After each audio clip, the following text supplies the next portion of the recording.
মার্কিন যুক্তরাষ্ট্রের সর্বোচ্চ আদালত ইকোনমিক ইমার্জেন্সি পাওয়ার অ্যাক্টের অধীনে যে আগে যে টেরিফটা ধার্য হয়েছিল সেটাকে যখন মেনটেনেবল না ডিক্লেয়ার করে ঘোষণা করে পরবর্তীতে ইউএস গভর্নমেন্ট সেকশন 122-এর অধীনে প্রথমে 10 তারপরে ইউনিভার্সাল সবার জন্য, এটা বাংলাদেশের জন্য না সব দেশের জন্য 15% টেরিফ ঘোষণা করেছে। আমরা ঘোষণা শুনেছি কিন্তু আমরা তো ইন রাইটিং এখন কিছু পাই। আর সেকশন 122 যেটা আইনি ব্যাখ্যা যেটা আছে ধারা যেটা, সেটা হলো যে এটি সর্বোচ্চ 150 দিনের ভিতরে এটা তাদের ইউএস কংগ্রেস কর্তৃক রেটিফাই করতে হবে। তো আর বাদ বাকি তো টিভিতে, পেপার, পত্রিকা, ফেসবুকে আপনারা যেটা দেখছেন আমরাও সেটা দেখছি। আমাদের কাছে সরকারি পর্যায়ে কোনো ক্লারিফিকেশন আসেনি বা কোনো ইন রাইটিং কিছু আসেনি।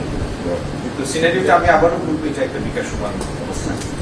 আর মার্কিন যুক্তরাষ্ট্রের সাথে যে চুক্তিটা হয়েছে বিগত সরকার কয়েকদিন আগে করেছে, সেটি ব্যাপারে এখনো আমাদের আপনাদেরকে বলার মতো আমাদের কোনো অবস্থা তৈরি হয়নি। আমরা দেখছি এটা পক্ষে বিপক্ষে কি আছে। চুক্তি তো মানে চুক্তির বিভিন্ন ধারা থাকে, সবগুলি যে পক্ষে থাকে তা না, সবগুলি যে বিপক্ষে থাকে তাও না। এটা দেখবো, তারপরে আমরা একটা করণীয় ঠিক বলেছে যে আগের যে চুক্তি ছিল সেই চুক্তি যদি কেউ বাদ দিতে চায় সেক্ষেত্রে কেউ অনুমতি দিয়েছে, তাহলে কি আপনাদের যে চুক্তি হয়েছিল এর আগে এটাকে আপনারা কন্টিনিউ করবেন নাকি এই জায়গাটা আসলে কি হয়েছে? চুক্তি হওয়ার পরে সেটা বলবৎ করার জন্য আর আমি আবারও বলছি যে মার্কিন যুক্তরাষ্ট্রের এই টেরিফের বিষয়টা এখনো ইভলভিং, বিকাশমান। যে জিনিসটা এখনো বিকাশমান সেই সময় আমি কোনো মন্তব্য এরকম আমি আপনাকে দিন তারিখ বেঁধে দিব না। আমরা দেখবো আমাদের আপনাদের মানে এটা একটা মেটাফোর,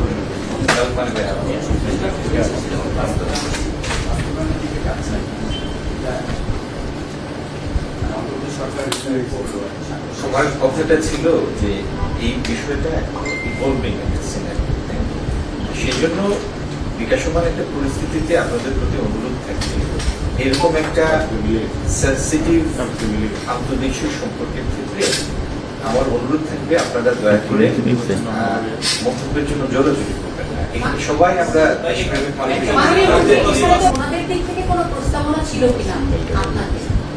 সরি আবার বলেন প্রতিনিধিদের আমরা দেখেছি অনেক একটা বড় রেঞ্জের আলাপের জন্য। এটা এখানে বিভিন্ন সেক্টরের প্রতিনিধিরা ছিলেন। প্রত্যেকটা সেক্টরে তো বাংলাদেশে বিভিন্ন সমস্যা আছে, শিল্পের ক্ষেত্রে সমস্যা আছে, বস্ত্র শিল্পের ক্ষেত্রে সমস্যা আছে, কিভাবে আমরা রপ্তানি আগামী দিনে প্রমাণ করবো সেগুলো নিয়ে বিভিন্ন সেক্টরে বিভিন্ন প্রস্তাবনা আছে, ফার্মাসিউটিক্যালস আছে। এইভাবে একটা ব্রড রেঞ্জের আর বাণিজ্য মন্ত্রণালয়ে জন্য খুব ভালো হতো যদি আমরা প্রত্যেকটা সেক্টরকে আলাদা আলাদা দিয়ে বসতে পারতাম। সেটা আমরা বসবো আগামী, কিন্তু যেহেতু রোজা রমজানের দিন আমাদের আরো বিভিন্ন প্রায়োরিটি আছে, সেই জন্য তারা যেন দূরত্ব অনুভব না করেন, এই জন্য বিভিন্ন সেক্টরের লিডিং মানে নেতৃস্থানীয় ব্যক্তিদের নিয়ে আমরা আজকে বসেছি। এটা কোনো বিশেষ বিষয়ে আলোচনার জন্য ব্যাপার নিষেধ।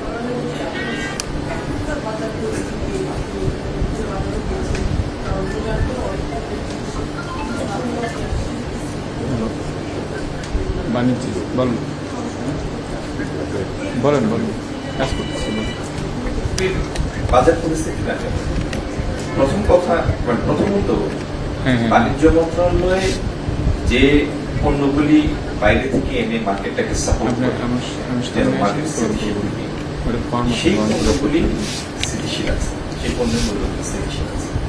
আরেকটা হলো কিছু কনসপিকিউয়াস কনজাম্পশন, যেমন রোজার আগের দিনই বা রোজার 2-3 দিন আগে আমরা একসাথে 1 মাসের বাজার করি। এইটার তাৎক্ষণিক কিছু প্রভাব মার্কেটে। আরেকটা জিনিস হচ্ছে এত মানুষের দেশ, সবাই যে খুব রেশনাল ব্যবহার করবে সেটা তো আশা করা যায় না। তো বিক্রেতাদের মধ্যেও কেউ কেউ থাকেন যারা পরিস্থিতি বা বিভিন্ন শূন্যতার সুযোগ নেওয়ার চেষ্টা করেন। আপনি লেবুর ক্ষেত্রেই দেখেন, রোজা মাসে লেবু শরবত খাবে, এটা একটা স্বাভাবিক কনজাম্পশন। আগের দিনও যে চাহিদাটা থাকে না, ঠিক রোজার প্রথম দিন থেকে সেই চাহিদাটা হঠাৎ করে লাভ দেয়, জাম্প করে। 40-50 টাকার লেবু 120 টাকায় যাওয়ার কোনো কারণ ছিল না, এবং 3 দিনের মাথায় আবার সেটা কিন্তু 50 টাকাতে ফেরত এসেছে। তার মানে গ্যাপ ছিল না, যেটি ছিল হয়তো কিছু মানুষ সুযোগটা নেওয়ার চেষ্টা করেছে।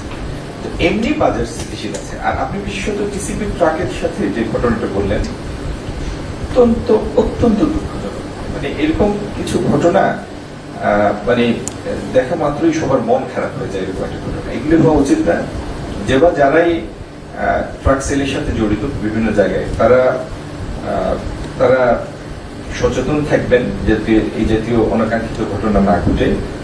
এটাই আমার সভাপতি, আমার কর্মকর্তাদের প্রতি আমার সেটাই নির্দেশ, আর সংশ্লিষ্ট সবার প্রতি আমার সেটাই অনুরোধ।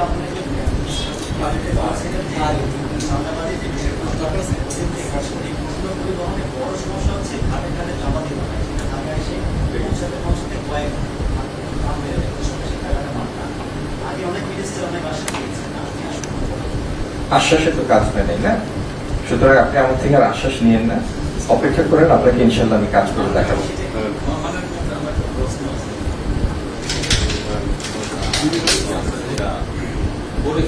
আমরা কেন নির্বাচিত সরকারের জন্য অপেক্ষা করলাম না? নন ডিসক্লোজার এগ্রিমেন্ট বাংলাদেশ কেন নন ডিসক্লোজার এগ্রিমেন্ট করেও এটা সাইন করতে গিয়েছে যে আমরা যেসব রেসিপ্রোকাল সেটা তো বাতিল থেকে যেসব জিনিস আনার বা ক্রয় করার যে কমিটি 3টা প্রশ্নের উত্তর যাই বলি আমি